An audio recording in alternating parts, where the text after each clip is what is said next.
തീർച്ചയായിട്ടും നിലനിൽക്കുന്നുണ്ട്. ഇവിടെ സ്ത്രീകൾക്ക് സുരക്ഷിതമായ ഒരു ഇടമല്ല. സ്ത്രീകൾക്ക് എൻ്റെ കൂടെ തന്നെ ഇപ്പം മറ്റൊരു സ്ത്രീ നിർമ്മാതാവും കൂടെ ഉണ്ട്. ഇവിടെ സ്ത്രീ നിർമ്മാതാക്കൾക്കെന്നല്ല, സ്ത്രീകൾക്ക് പൊതുവെ വരാൻ ഒരു സേഫ് ആയിട്ടുള്ള ഇടമല്ല ഇന്ന് പ്രൊഡ്യൂസേഴ്സ് അസോസിയേഷൻ.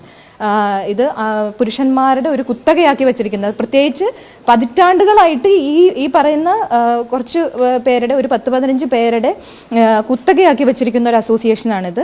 ഇവിടെ മാറ്റങ്ങൾ വരണം. ഏത് സ്ഥലത്താണെങ്കിലും കുറച്ച് പേര് അത് കൈയടക്കി വെച്ച് കഴിഞ്ഞാൽ അത് മുരടിക്കും. അപ്പോൾ ആ ഒരു അവസ്ഥയിലാണ് ഇന്നുള്ളത്. ഇന്ന് പ്രൊഡ്യൂസേഴ്സ് അസോസിയേഷൻ എല്ലാ സംഘടനകളിൽ നിന്നും താഴെയാണ് നിൽക്കുന്നത്.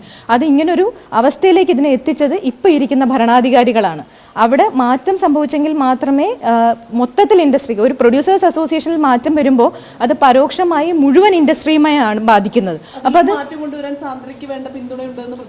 തീർച്ചയായിട്ടും ഉണ്ട്. പ്രൊഡ്യൂസേഴ്സ് അസോസിയേഷനിൽ ഇപ്പം ഞാൻ ഇലക്ഷന് ഈ മത്സരിക്കുന്ന വേളയിൽ ഞാൻ എല്ലാവരുമായിട്ട് സംസാരിച്ചതെന്ന് എനിക്ക് മനസ്സിലാക്കിയത് ഒരു ഭരണവിരുദ്ധ വികാരം ഇവിടെ വളരെ ശക്തമായിട്ടുണ്ട്. മാത്രവുമല്ല, നമ്മളൊരു പാനലായിട്ട് തന്നെയായിരിക്കും മത്സരിക്കുന്നത്. ഇത് മാറ്റം വരേണ്ടത് അനിവാര്യമാണ്. അത് എല്ലാവർക്കും, ഇത് ഈ നിർമ്മാതാക്കളുടെ സംഘടനയിലുള്ള എല്ലാവർക്കും ബോധ്യമുള്ളൊരു കാര്യമാണ് ഇവിടെ ഒരു മാറ്റം വരണം എന്നുള്ളത്.